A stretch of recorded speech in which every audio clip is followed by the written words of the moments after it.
I stood at the bedroom door, frozen. My heart was racing. My throat was dry.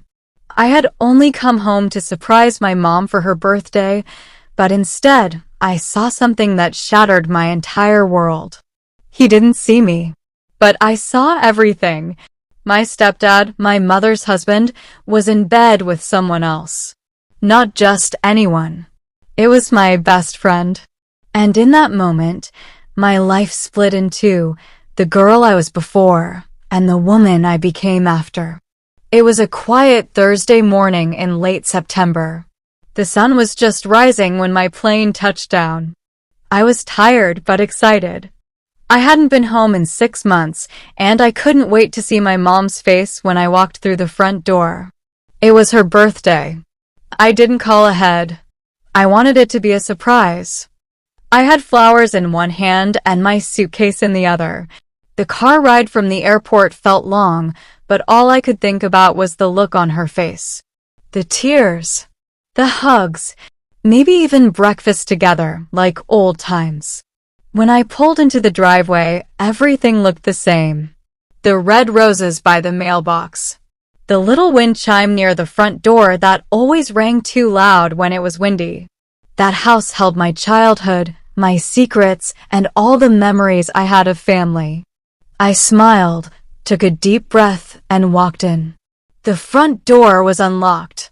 I figured my mom must have forgotten to lock it after Mark, my stepdad, left for work.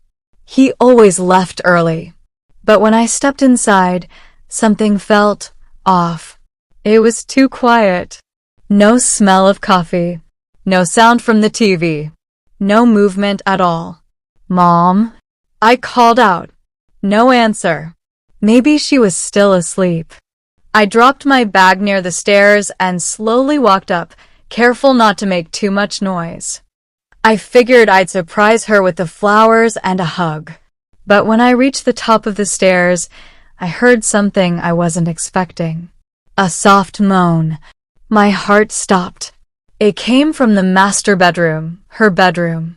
The door was slightly open. At first, I thought maybe she had the TV on. Or maybe she was talking on the phone. But as I got closer, the sounds became clearer. Heavy breathing. Whispers. A stifled laugh. I paused.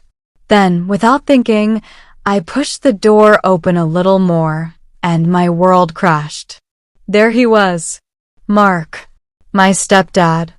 Half naked. Lying in bed. Kissing someone. Not my mom.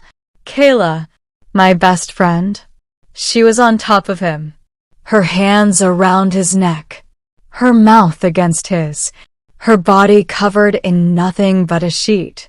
The same sheet my mother sleeps under every night. They didn't see me. But I saw everything. Time froze. I didn't breathe. My legs turned cold. My heart dropped so fast I thought I was going to collapse right there in the hallway. I didn't scream. I didn't speak. I just backed away, step by step, as quiet as I could. I ran down the stairs, my vision blurry with tears. My hands shaking so hard I dropped the flowers. I didn't stop until I reached the front door. I pulled it open and ran to my car like I was escaping a burning building. I sat in the driver's seat for what felt like hours, staring at the steering wheel. My mind kept replaying the moment, the sight of them tangled together, the sounds, the betrayal. How could they? Mark was the man who stepped into our lives after my dad left. He helped raise me, taught me how to drive, sat at every graduation, every recital. I trusted him. And Kayla?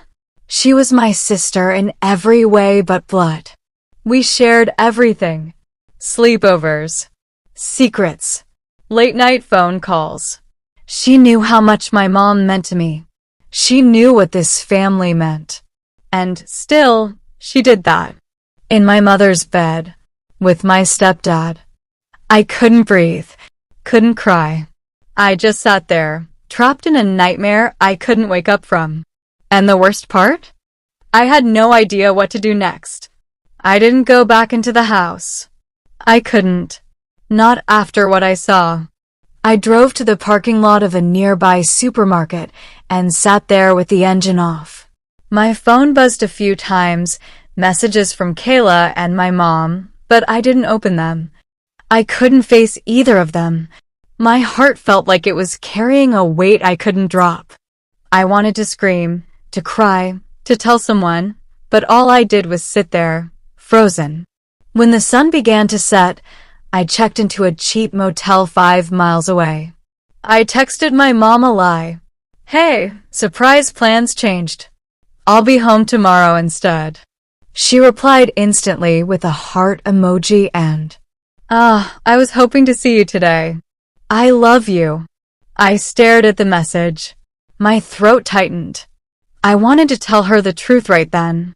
But how do you tell someone that the man they love is sleeping with their daughter's best friend? How do you say something that will destroy their whole life? That night, I barely slept.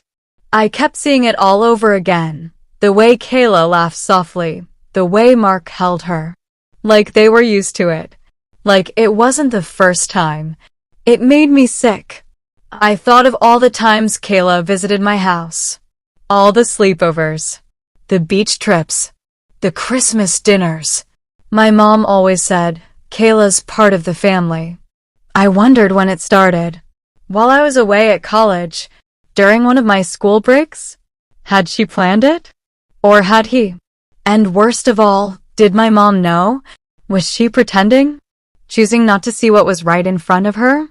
I didn't want to believe that. Not about her. She was gentle, loving, a woman who had already survived one heartbreak, my dad walking out. Mark had helped her smile again. He made her laugh. He brought life back into our home. But now I knew his love was a performance. A mask. And behind it? Lies. The next morning, I finally opened Kayla's texts. Kayla, hey, I think you saw us yesterday. Can we please talk? Kayla, I didn't mean for it to happen this way. Kayla, please, don't say anything yet. Let me explain. Kayla, are you okay? She wanted to know if I was okay. The nerve. Then I saw a name pop up I didn't expect. Mark. Mark, Layla, we need to talk. I know what you saw. Mark, it's not what you think. Mark, please. Just give me a chance to explain. I didn't respond. Instead, I opened the Notes app on my phone and began writing everything I had seen. Every detail. Every feeling. Because I knew eventually the truth would come out. And when it did, I wanted no one to twist my story. I went home that evening. The house looked normal. Mom was in the kitchen, making her favorite pasta, smiling like her world was still whole. She hugged me tight. I missed you so much. I tried not to cry. Mark came down the stairs, pretending like nothing had happened. His shirt was buttoned. His hair neatly combed. He smiled like a man who hadn't just shattered 2 hearts. I barely looked at him. Kayla didn't show up. My guess? He told her to stay away for now. They were trying to buy time, to hide, to lie. But I was done pretending. That night, after Mom went to bed, Mark knocked on my door. Can we talk? He whispered. I stepped out into the hallway and stared him down. You're disgusting, I said. My voice was low, but steady. He looked nervous. It was a mistake. It just happened. How long? I asked. He looked away. 6 months. My chest caved in. 6 months. I wanted to punch a hole in the wall. Scream until the windows cracked. She's 24, I said through clenched teeth. She's my best friend. And you're married to my mother. He whispered. I didn't mean to fall for her. I laughed. It was bitter and sharp. You didn't fall, Mark. You chose. Again and again. Then I pointed to the guest room. Sleep there. Tomorrow I tell Mom. And for the first time in all the years I'd known him, Mark Matthews looked afraid. I didn't sleep that night. I lay in bed with my eyes wide open, staring at the ceiling, listening to the silence of a house that felt fake now. Every photo on the wall, every family picture on the mantle, every memory we built in this house, it all felt like a lie.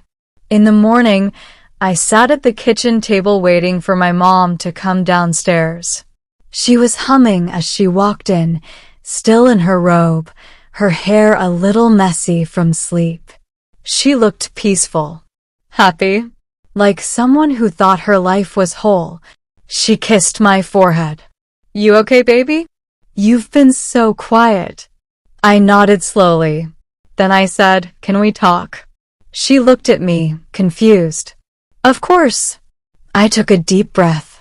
My heart was racing. My hands were cold. But I couldn't hold it in anymore. It's about Mark, I said. Her smile faded. I looked her straight in the eyes. 2 days ago, I came home early. I wanted to surprise you. But instead, I walked into your room and saw him in bed with Kayla. Her body stiffened. Her mouth parted, but no words came out. I continued. They were together. Naked. Kissing. Like it was normal. Like they'd done it before. Still, she said nothing. So I pulled out my phone and showed her the texts. Kayla's words. Mark's messages. I watched as her hands began to shake. She covered her mouth and turned her face away like the truth physically hurt. Then, in a voice so soft it broke me, she said, "How long?" 6 months, I whispered. She didn't cry right away. She just stared at the wall like she was searching for an explanation, something that would make it all make sense. But there was nothing. She stood up, went upstairs, and 15 minutes later, came back down with a black suitcase. Mark was already in the living room, watching the news, pretending like nothing was wrong. She dropped the suitcase in front of him. "Get out," she said. He looked up, surprised. "Wait." I said get out. She repeated, louder. He stood, trying to grab her hand. "Tina, please, it's not what you..." She pulled away so fast I thought she might hit him. "You cheated on me. With my daughter's best friend." In my bed, her voice shook. "There's no apology that fits that. Just leave." He stood there for a moment, then picked up the suitcase, walked out the door, and didn't look back. Later that day, Kayla tried to call me. I let it ring. Then she sent a voice message. "I never meant to hurt anyone. I didn't plan this. It just happened. I fell for him, Layla. I'm sorry.